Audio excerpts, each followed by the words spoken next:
pagi Bapak Ibu semua. Assalamualaikum warahmatullahi wabarakatuh. Salam sejahtera Bapak Ibu.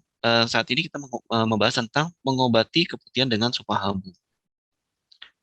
Ya, pengertian dari keputihan itu sendiri secara garis besar pengertiannya banyak ya. Ada yang menyatakan adalah merupakan keluarnya sekret ya atau keluarnya cairan secara normal dari vagina ya. Nah, ini saya meringkas sendiri ya, keluarnya sekret dari vagina yang berwarna putih seperti susu, agak kekuningan atau kehijauan, namun yang paling penting adalah warnanya itu mesti jernih. Jadi kadang-kadang agak kuning-kuning tapi jernih, itu masih dianggap normal ya. Agak-agak putih seperti susu tapi jernih. Kalau dia dilebarkan begini atau di apa disebarkan begitu, warna putihnya itu jernih, tidak pekat sekali ya. Secara normal, sekret dari vagina itu berwarna bening, kemudian konsistensinya encer dan relatif tidak berbau. Memiliki aroma khas tapi tidak, yang pasti aroma itu tidak membuat eh, seperti kayak kita mencium darah ya, beda ya. Darah orang yang luka berdarah, darah segar sama darah jenazah, beda ya. Darah mayat ya, itu beda. Wah, baunya itu beda. Baunya ada busuknya, ada pokoknya waduh, nggak enak deh. Tapi kalau darah segar memang amis, tapi ya seperti itu wanginya ya, beda dengan yang berbusuk. Darah busuk kira-kira seperti itu. Bila sekret dari vagina ini berwarna, berwarna maksudnya kuningnya kuning keruh gitu ya, putihnya putih keruh ya, itu merupakan suatu tanda adanya infeksi. Kemudian kita perlu tahu sumber dari cairan yang keluar dari vagina itu normal apa tidak? Jawabannya kalau dia encer, dia bening itu normal. Sumbernya dari mana? Bisa juga cairan itu merupakan sekret dari vagina, dari ovarium, saluran tuba, atau yang paling umum adalah dari leher rahim. Ya, ini kita lihat Bapak Ibu penampang anatomi dari struktur organ eh, wanita ya. Ini di luar labium mayor atau labium majus, labium mayor itu bibir vagina yang luar, ya. Labium minor itu bibir vagina yang bagian dalam, yang persis di dekat lubang vaginanya ya. Yang ada bibir kecil, nah itu labium minor namanya. Di atas ini klitoris. Kalau pada pria seperti kepala penis, tapi kalau wanita kecil ya berada di atas ini disebut sebagai klitoris. Di dalam kita masuk ke dalam yang ini namanya yang vagina atau disebut jalan lahir. Ini serviks, di ujung depan sini Bapak Ibu namanya mulut serviks ya. Maaf, mulut rahim ya. Ini disebut serviks mulut rahim. Ini rongga rahim, ini dinding bagian dalam rahim ya, atau disebut uterus. Ini ovarium sel telur dan ini saluran tuba. Yang panjang ini dari sel telur, ada saluran menghubungkan sel telur dengan dinding rahim ya, dengan rongga rahim bagian dalam, ini disebut saluran tuba ya, atau disebut uterine tube. Nah, ini Bapak Ibu, ini contoh gambaran cairan vagina yang normal ya, tidak berbau, jernih, tidak gatal, tidak nyeri. Umumnya ini muncul karena pengaruh hormon estrogen dan progesteron. Sekret vagina yang keluar merupakan akibat dari aktivitas bakteri yang hidup pada vagina secara normal. Jadi secara normal sebetulnya di dalam vagina wanita itu ada bakteri-bakteri yang dia menghasilkan sekret atau lendir. Tujuannya apa? Untuk menjaga kelembapan dari vagina itu dari infeksi. Karena dia merupakan rongga yang bermukosa ya, dan tidak mengandung epitel. Epitel itu maaf, tidak mengandung keratin seperti kulit kulit luar ini ya, ini ada lapisan keratinnya, lapisan pelindungnya. Nah, dinding dalam vagina itu nggak ada. Kira-kira dinding dalam vagina itu seperti kalau Bapak Ibu meraba rongga pipi bagian dalam. Licin kan? Coba pipi bagian dalam kan licin, warnanya merah. Tapi pipi bagian luar ditutupi oleh kulit, ada lapisan keratinnya. Nah, ini namanya kulit ini sebagai pelindung. Nah, bagian dalam nggak ada. Karena itu untuk melindungi mukosa atau lapisan bagian dalam dari vagina, ya, dikeluarkanlah sekret supaya dia agak lembab, tentunya pada pH yang bersifat asam. pH normal itu Bapak Ibu 7.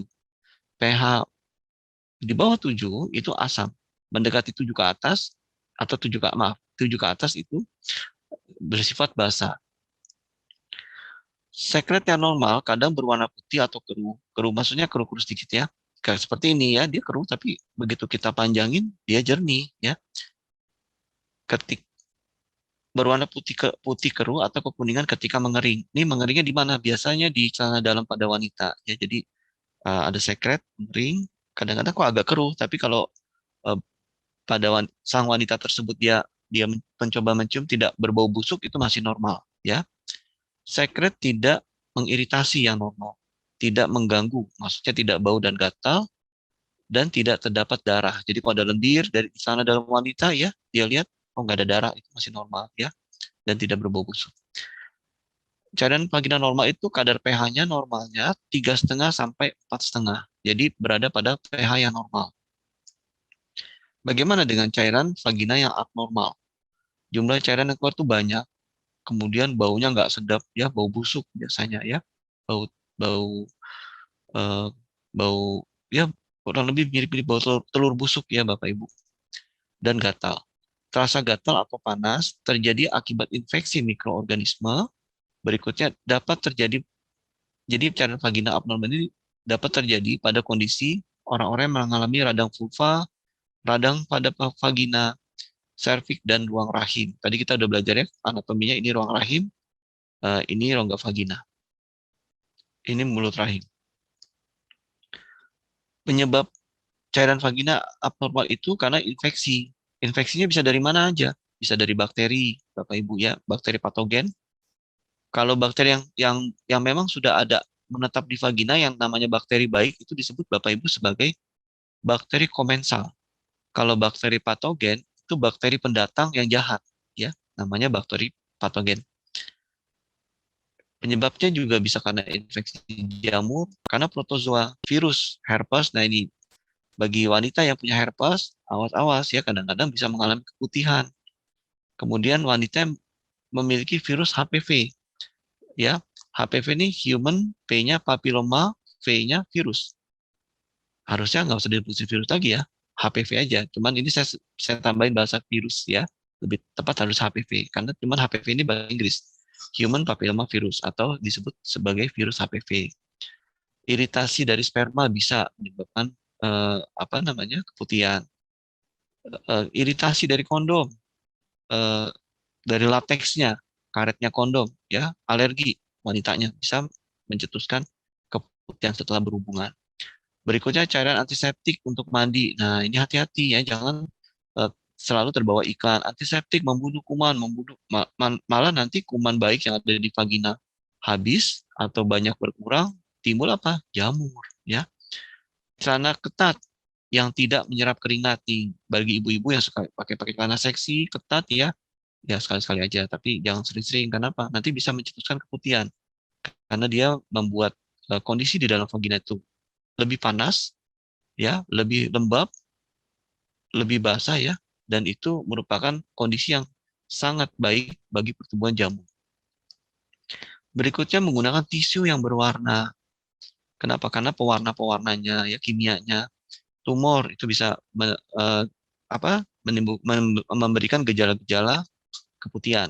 Adanya suatu benda asing di dalam karena radiasi atau faktor psikologis. Jadi stres ya, banyak pikiran, aduh ada pikiran yang beban berat ya, itu bisa mencetuskan keputihan. Jadi nggak selalu keputihan langsung buru-buru cari obat ya. Kita harus lihat dulu ini kenapa ya gitu. Karena itu sebaiknya kalau keputihan diperiksakan ke dokter supaya agar dapat diberikan terapi yang sesuai. Karena nggak selalu obat keras itu tepat untuk infeksi tersebut. Bisa aja, oh ini ketika dokter melakukan anamnesa, dokter bertanya, iya dok, saya banyak pikiran dok akhir-akhir ini, misalnya banyak ujian, atau anak-anak saya banyak ujian, dan saya juga lebih banyak pekerjaan, banyak yang harus saya urus, misalnya begitu ya. Akhirnya wanita itu stres. Nah, dokter akan memberikan uh, adjuvan atau obat yang bisa meringankan stresnya, kemudian sedikit diberi apa namanya dorongan psikologis ya supaya itu semua jangan terlalu menjadi beban ya. Sumbernya karena psikologis, obat-obat ini hanya untuk sementara. Poin pentingnya adalah harus bisa mengendalikan faktor utamanya itu. Begitu. Jadi sehingga si pasien setelah disupervisi dia tahu oh karena psikologisnya dia jadi keputihan. Dokter memberikan obat sementara, tapi apa penyebab utamanya saya harus mengendalikan psikologis gitu. Sehingga nanti ketika sembuh tidak akan mudah kambuh kembali.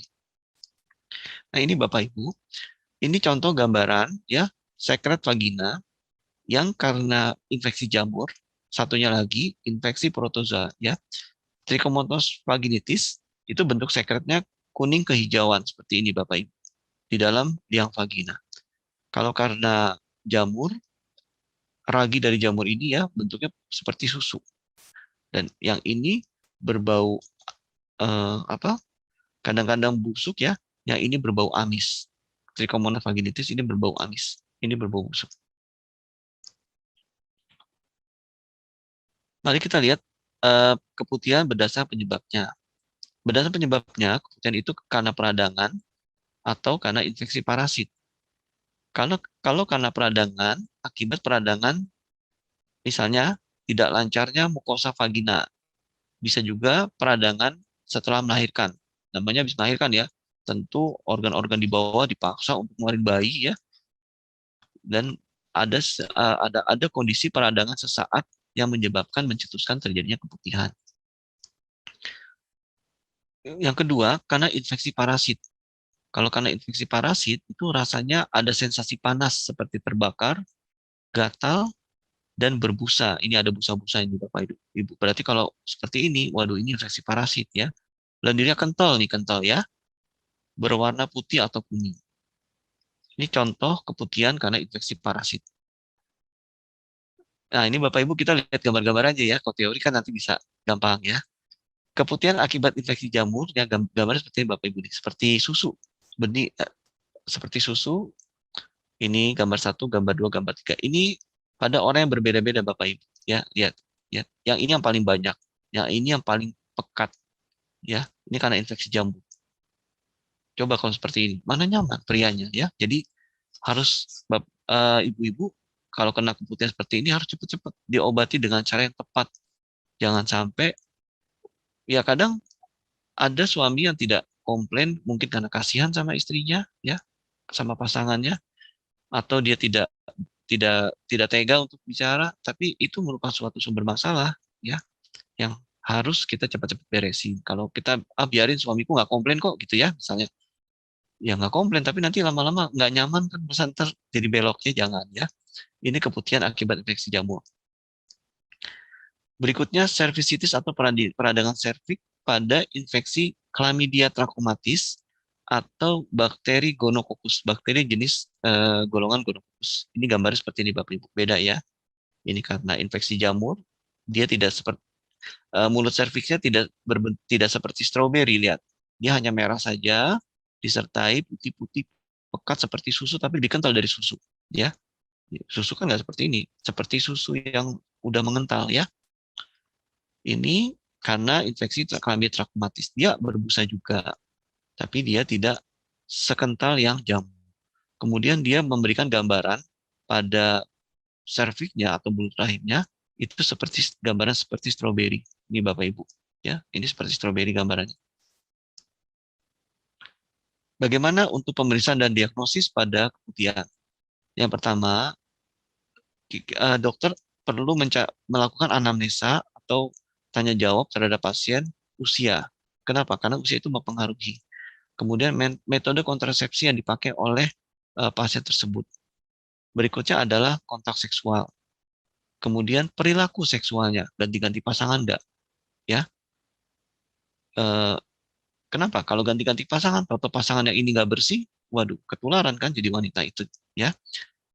Kemudian jumlahnya banyak atau sedikit, ya. Baunya kira-kira seperti apa, dan wah, Bu, keputihannya warnanya atau warna sekretnya, ya. Kalau ditanya warna sekret, nggak seluruh orang bisa mengetahui ya. Jadi biasanya dokter bertanya warnanya kayak apa Bu keputihannya, penyakit yang diderita, misalnya ada gula darah nggak Bu, ya, ada penyakit-penyakit lain, ya.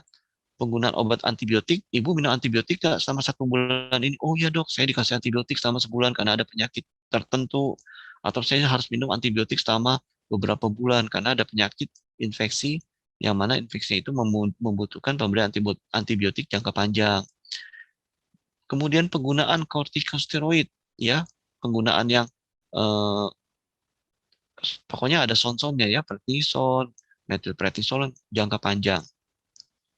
dan keluhan-keluhan lainnya. Sesudah dokter melakukan anamnesa dan pasien digali untuk menyampaikan informasi-informasi, berikutnya dokter akan melakukan pemeriksaan fisik, yaitu menggunakan spekulum vagina dan serviks. Yang Bapak Ibu lihat seperti cocor bebek gitu ya. Jadi dia masuk dulu, kemudian dibuka pelan-pelan ya, dan dikunci. Pemeriksaan berikutnya bisa juga dengan pemeriksaan bimanual pelvis dan palpasi kelenjar getah bening ya pada femoral. Jadi palpasi kelenjar getah bening dan femoral. Yang berikutnya pemeriksaan laboratorium, yaitu melakukan pengukuran pH vagina dengan kertas pengukur pH dan pH di atas 4,5, 4,5 sering disebabkan oleh infeksi trichomoniasis. Tapi nggak selalu pH 4,5 ini pasti trichomoniasis, tidak ya. Harus ada pemeriksaan lanjutan untuk membuktikan, untuk menemukan apakah betul ini trichomoniasis. Pemeriksaan lab selanjutnya adalah cairan vagina maksudnya, juga dapat diperiksa dengan melarutkan sampel atau cairan tersebut, ditambahin 2 tetes normal salin 0,9% di atas objek gelas. Objek gelas itu kaca yang untuk mikroskop Bapak Ibu. Jadi diambil ya lendir vaginanya, ditaruh di objek gelas yang seperti mikroskop itu waktu kita sekolah dulu ya, ingat ya, waktu SMP ya, belajar pakai mikroskop apa SMA gitu. Ditambahin 2 tetes normal salin. Normal salin ini cairan infus Bapak Ibu yang 0,9%. Ya. Dan sampel kedua dilarutkan dalam larutan KOH 10%. Ditutup pakai kaca yang kecil, ya penutup namanya penutup objek gelas, dan diperiksa di bawah mikroskop. Kita akan menemukan sel ragi atau pseudo HIV dari Candida akan lebih mudah didapatkan pada preparat KOH. Namun, kultur Trichomonas vaginalis lebih sensitif dibanding dengan pemeriksaan mikroskopik.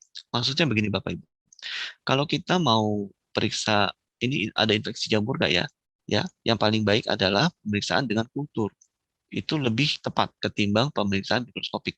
Kadang-kadang kalau pemeriksaan mikroskopik kita cek, oh nggak ada gambaran raginya, tidak. Jadi mau cari gambaran HIV dari ragi.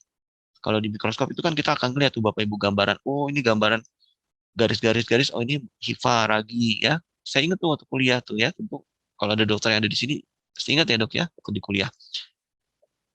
Tingkat berapa itu ya? Tingkat 2 apa semester 2 gitu ya, tingkat 1 ya. Masih dasar-dasar banget ya.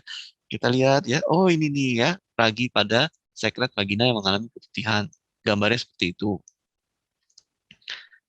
Kemudian pola hidup sehat. Sebentar ya. Oh ini pemeriksaan dan diagnosis. Bagaimana kita mencegah dari keputihan? Yang pertama, Bapak Ibu harus melakukan pola hidup sehat, yaitu dengan diet yang seimbang. Nanti di dalam sesi tanya jawab kita bisa diskusi kenapa diet seimbang ada hubungannya dengan keputihan. Olahraga rutin, istirahat yang cukup, hindari rokok dan alkohol, serta hindari stres berkepanjangan. Kedua, berusaha setia pada pasangan. Hindari promiskuitas. Promiskuitas ganti-ganti pasangan ya. Ya kalau nggak, ini mudah-mudahan nggak ada yang seperti ini ya. Tapi kalau yang punya kebiasaan ganti-ganti pasangan, susah eh, menghentikan kebiasaan seperti itu yang ganti-ganti pasangan, ya gunakan kondom ya, untuk mencegah penularan penyakit menular seksual. Karena ganti-ganti pasangan itu sangat rentan membuat seorang wanita lebih mudah terinfeksi eh, terinfeksi keputihan ini, bisa karena kandida ya, karena protozoa dan karena bakteri yang lain, atau juga karena virus ya, virus HPV. Nah, nantinya virus HPV itu akan menyebabkan kanker serviks ya. Jadi karena itu jangan ganti-ganti pasangan. Kalau udah sama satu ya udah satu ya. Menjaga kebersihan daerah pribadi dan menjaganya agar tetap kering serta tidak lembab. Contoh, celana dengan bahan yang menyerap keringat. Gunakanlah celana dalam yang katun ya, Bapak Ibu. Berikan anak-anaknya, remaja-remaja putri yang sudah dewasa atau anak-anak yang kecil pun juga diberikan pakaian dalam yang menyerap keringat yang berbahan katun. Hindari pemakaian celana terlalu ketat, baik itu celana dalam maupun celana panjang atau celana pendek. Ya, yang ketat-ketat bisa mencetuskan eh, keputihan. Kenapa? Karena lebih panas kondisinya. Mengganti pembalut atau panty liner pada waktunya untuk mencegah bakteri berkembang biak. Nih, bagi ibu-ibu yang suka pakai panty liner, ya sering-sering diganti. Kalau bisa tiap 3 atau 6 jam ganti. Jangan dari pagi sampai sore nggak diganti-ganti. Yang keempat, membasuh dengan cara yang benar setiap kali buang air. Ya, ini kurang ditambahkan, maksudnya buang air kecil. Jadi kalau pipis atau buang air kecil itu arah tangannya, maaf ya, arah membersihkannya atau ceboknya dari depan ke belakang. Jadi bukan dari depan ke belakang terus dari belakang balik lagi ke depan kocok kocok kocok kocok gitu jangan. Jadi dari depan ke belakang, dari depan ke belakang membasuhnya sambil disiram dari depan ke belakang. Tentunya tangan kita sebelum menyentuh-nyentuh vagina, ini kita maksudnya wanita ya kalau saya laki-laki. Cuci tangan dulu yang bersih di wastafel, pakai sabun ya yang bersih. Cuci tangan sekali, kasih sabun lagi sekali lagi, nah baru ya vaginanya diberikan sabun khusus vagina dengan pH seimbang, arah ceboknya ke arah ke belakang sambil semprot dengan jet semprotan air ya. Itu cara membasuh yang benar. Yang kelima, penggunaan cairan pembersih vagina jangan berlebihan karena itu bisa mematikan flora normal dalam vagina. Loh, apa hubungannya ini? Kok bisa jadi keputihan? Nanti bisa dalam diskusi. Hindari penggunaan bedak, talkum, tisu atau sabun dengan pewangi pada daerah vagina. Kenapa? Karena bisa menyebabkan iritasi. Iritasi menghasilkan peradangan, peradangan menyebabkan keputihan. Terapi. Nah, bagaimana terapinya? Terapi untuk keputihan ini Bapak Ibu ya, kita bisa menggunakan obat topikal, obat minum dan herbal. Obat topikal kita gunakan golongan nistatin. Misalkan nistatin atau tablet vagina disebut sebagai suppositoria vagina, bentuknya seperti peluru. Penggunaan obat topikal golongan statin ini Bapak Ibu, cara menggunakannya sehari 2 kali, pagi masukin dalam-dalam ya. Tentunya tangannya pakai handskun ya, pakai sarung tangan yang bersih ya, dan harus sekali pakai, jangan habis pakai buat besok pakai lagi, jangan. Sekali pakai, buang sarung tangannya. Pagi dipakai dan malam dipakai. Jadi 2 kali sehari, obat topikalnya golongan statin 2 kali sehari, dibawa tidur, kalau pagi dibawa aktivitas ya, selama 2 minggu. Bagaimana dengan obat minum? Obat minum tergantung dari penyebabnya. Kalau penyebabnya itu jamur, ya diberikan obat-obatan golongan fluconazole. Ini udah ini porsinya dokter ya, diberikan obat-obatan golongan fluconazole. Kalau penyebabnya karena Trichomonas vaginalis atau protozoa ya, diberikan golongan metronidazole dengan dosis 600 mg selama 7 hari. Kemudian bagaimana dengan herbal? Nah, dengan herbal ini kita bisa menggunakan supabu. Supabu yang mana? Supabu yang alfa. Ini gambarannya Supabu alfa Bapak Ibu ya. Bagi yang baru bergabung dengan Supabu alfa, ini gambar kotaknya Supabu alfa. Kenapa kok bisa mengobati keputihan? Ya, kita lihat dulu ya. Kandungan dari Supabu alfa. Supabu alfa itu mengandung ekstrak ikan gabus, albumin dari ikan gabus ya. Per kapsul dari Supabu alfa ini dosisnya 500 mg.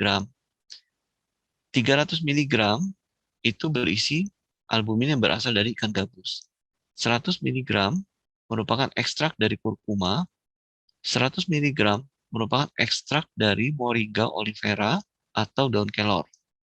Jadi per kapsulnya itu 500 mg terdiri dari 300 mg-nya albumin dari ikan gabus, 100 mg dari kurkuma, 100 mg kurkuma, dan 100 mg ini daun kelor atau moringa. Kapsul Supabu alfa ini Bapak Ibu juga memiliki izin edar dari Badan POM, memiliki paten ekstraksi. Jadi dengan teknologi yang sudah dipatenkan dan dengan teknologi tinggi yang sudah dipatenkan sehingga ketika ditiru-tiru oleh orang lain atau kompetitor ya tidak bisa dengan mudah orang mencontoh-contoh. Kenapa? Karena teknologi itu sudah dipatenkan oleh Supabu. Sehingga tidak bisa dibilang bahasa gampangnya beda gitu. Teknologi itu beda sama yang orang-orang pakai. Kalau orang mau pakai nyontoh-nyontoh pakai, dia harus bayar royalti kira-kira begitu karena udah dipatenkan oleh Supahabu dan tidak bisa sembarangan dicontoh-contoh. Mungkin ditiru mirip-mirip kualitasnya, tapi nggak akan bisa sama. Dan ada lagi untuk Bapak Ibu yang Muslim ya, Supahabu ini seluruh produk-produknya sudah tersertifikasi halal ya. Jadi cangkang kapsulnya itu tidak dibuat dari produk-produk yang non halal ya, sudah dibuat dengan produk-produk yang bahan baku kapsul yang halal. Kita lihat tentang albumin. Yang tadi isi pertamanya albumin ya. Ini albumin. Yang pertama mempertahankan tekanan onkotik plasma, peranannya mencapai 80%. Salah satunya bagi vagina ini apa Bapak Ibu? Dia menjaga vagina supaya tidak terlalu lembab. Kalau tekanan onkotik plasmanya baik, ya sehingga tidak akan terjadi over, ya tidak akan terjadi kelembapan yang berlebihan pada kondisi di vagina. Gampangnya begitu. Albumin ini juga sebagai pengangkut dan pengikat. Bapak Ibu yang setiap hari minum vitamin, minum obat jantung misalnya, obat-obat tertentu dengan penyakitnya, ya obat itu akan diangkut dan diikat dan diangkut oleh albumin, ya, untuk menuju organ target atau target organ. Sehingga kita memiliki waktu yang lebih pendek untuk mencapai hasil yang diharapkan, misalnya eh, pusing, ya orang-orang yang pusing tapi dia kurang albumin tubuhnya, minum obat anti nyeri, obat pusing, lama sembuhnya. Tapi orang yang memiliki cukup albumin, ya kadar albuminnya baik, jumlahnya cukup dan jumlah albumin yang ada pun albumin yang bagus ya, albumin yang baik, dia akan lebih cepat sembuh. Kenapa? Albumin itu dia akan mengikat obat yang tadi diminum, obat anti pusing itu, dan diangkut menuju sumber pusingnya itu. Albumin juga sebagai antiinflamasi atau anti peradangan. Ya, caranya mempertahankan integritas mikrovaskuler pada bagian yang meradang. Ini kenapa? Karena kita ketahui tadi pada keputihan salah satunya bisa disebabkan oleh peradangan. Berikutnya nih ya, mempertahankan keseimbangan asam dan basa. Berperan sebagai buffer karena adanya muatan SH ya. Bersifat sebagai antioksidan, albumin dalam serum bersifat menghambat produksi radikal bebas.